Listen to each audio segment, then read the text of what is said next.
সকলোকে নমস্কাৰ দিছোঁ। আজি বিশেষকৈ এটা ঐতিহাসিক দিন বুলি ক'ব লাগিব।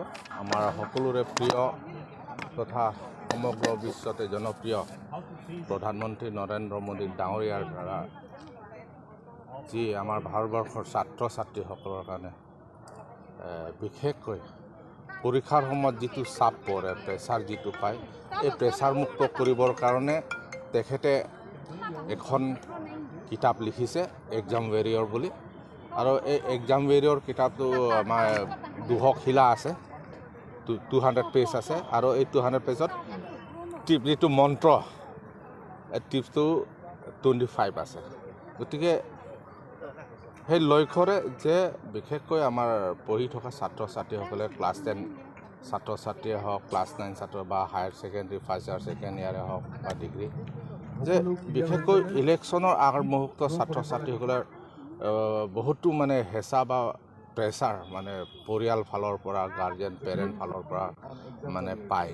আৰু সেই প্ৰেছাৰ পোৱাৰ কাৰণে যিসকল ছাত্ৰ ছাত্ৰী মানে তীক্ষ্ণ বুদ্ধি আছে, তেওঁলোক চোকা আছে, তথাপি তেওঁলোকে এই প্ৰেছাৰটো মানে তেওঁলোকে এবজৰ্ব কৰিব নোৱাৰি, তেওঁলোকে পৰীক্ষাত ভালকৈ লিখিব নোৱাৰে, ফলাফলটো ভাল আনিব নোৱাৰে। গতিকে সেই সমস্যাটো দেখি আমাৰ ভাৰতৰ প্ৰধানমন্ত্ৰী নৰেন্দ্ৰ মোদী ডাঙৰীয়াই যে ছাত্ৰ ছাত্ৰীসকলক এই প্ৰেছাৰ মুক্ত কৰিবৰ কাৰণে আজি বিশেষকৈ জানুৱাৰী মাহৰ 23 মানে এতিয়া আৰ্ট এণ্ড পেইণ্টিং কম্পিটিশ্যন ছাত্ৰ ছাত্ৰীৰ মাজত এই প্ৰতিযোগিতাটো দিছে। আৰু ইতিমধ্যে আমাৰ এই কাৰ্বি আংলঙত ভাৰতীয় জনতা পাৰ্টীৰ মানে লগতে আমাৰ কাৰ্বি আংলং স্পৰ্ট এছ'চিয়েশ্যন আৰু কাফাকা সকলো মিলি পেলাই এই কম্পিটিশ্যনটো ৰখা হৈছে। আৰু আশা কৰিছোঁ আমাৰ এই কম্পিটিশ্যনৰ পৰা ফাৰ্ষ্ট ছেকেণ্ড থাৰ্ড যিসকলে আহিব মানে সমগ্ৰ ভাৰতবৰ্ষত যাতে ফাৰ্ষ্ট প্ৰাইজ বা ছেকেণ্ড প্ৰাইজ পায়, তাৰ কাৰণে মই আশা কৰিছোঁ। আৰু তেওঁলোকক মই আশীৰ্বাদো দিছোঁ। কিমান ক্লাছৰ পৰা কিমান ক্লাছলৈকে? এনেই ক্লাছ 9, 10, 11 আৰু 12 এতিয়ালৈকে আহি আছে। এতিয়া প্ৰায় নিয়াৰ এবাউট 100 হৈছে, এতিয়া আহি আছে। আমি টাৰ্গেট লৈছোঁ 300-400, বিশেষকৈ 500 বুলি লাগে। কিন্তু ইয়াতে চাব লাগিব যে এই গুণোৎসৱৰ কাৰণে টিচাৰসকলে তেওঁলোকে সময় নোপোৱাত হয়তো অলপ তাকৰ হ'ব পাৰে সংখ্যাটো, তথাপি আহিছে।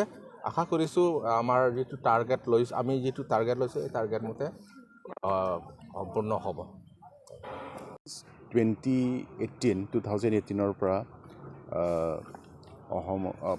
মাননীয় প্ৰধানমন্ত্ৰী নৰেন্দ্ৰ মোদীজীৰ ইনিচিয়েটিভত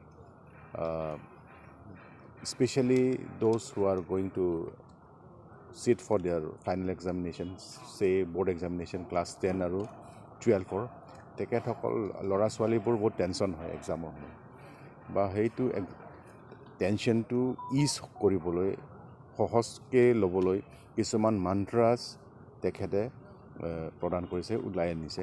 সেইটোৰ মন্ত্ৰৰ লৈ পেলাই এটা এক্সাম ৱাৰিয়াৰ্ছ বুলি এটা আৰ্ট কম্পিটিশ্যন আৰু পৰীক্ষা পৰ চৰ্চা সেইটো প্ৰগ্ৰাম ইনিচিয়েটিভ লৈছিলে।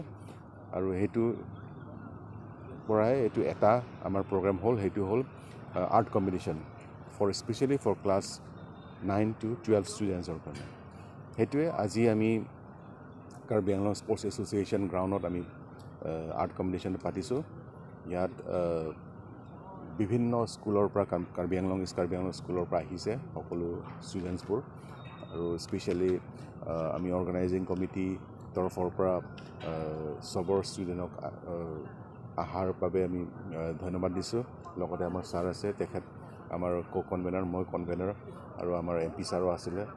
এইটোৱে আশা কৰিছোঁ যে এইটো ড্ৰয়িং কম্পিটিশ্যনটো, আৰ্ট কম্পিটিশ্যনটো ষ্টুডেণ্টছবিলাকৰ মাজত থ্ৰু ইউ মানে মিডিয়া পাৰ্চন যাতে যায়, মেছেজটো যায় যে এক্সামটো we have to take it as a festival. আমি টেনশ্যন ল'ব নালাগে, বহুত টেনশ্যন ফ্ৰী। আমি ভালকৈ প্ৰিপেয়াৰ কৰিলে will be able to come out in flying colours in our exam. সেইটোৱে মেইন কিবাটো। আৰু অহা 27 তাৰিখে পৰীক্ষা পৰ চৰ্চা এইটোও হ'ব। সেইটোত প্ৰাইম মিনিষ্টাৰ তেখেতে ডাইৰেক্টলি ষ্টুডেণ্টছ গাৰ্জেনছৰ লগত ইণ্টাৰেকশ্যন কৰিব। সেইটোত মন্ত্ৰাছবোৰ ক'ব যে কি হ'লে কেনেকুৱা আমি প্ৰিপাৰেশ্যন কৰিব লাগিব আৰু what are the responsibilities of the guardian parents সেইবোৰত ক'ব আশা কৰিছোঁ এইটো আৰ্ট এক্সাম আৰু লগতে পৰীক্ষা পৰ চৰ্চাৰ কথাও আপোনালোকে ভালকৈ প্ৰচাৰ কৰিব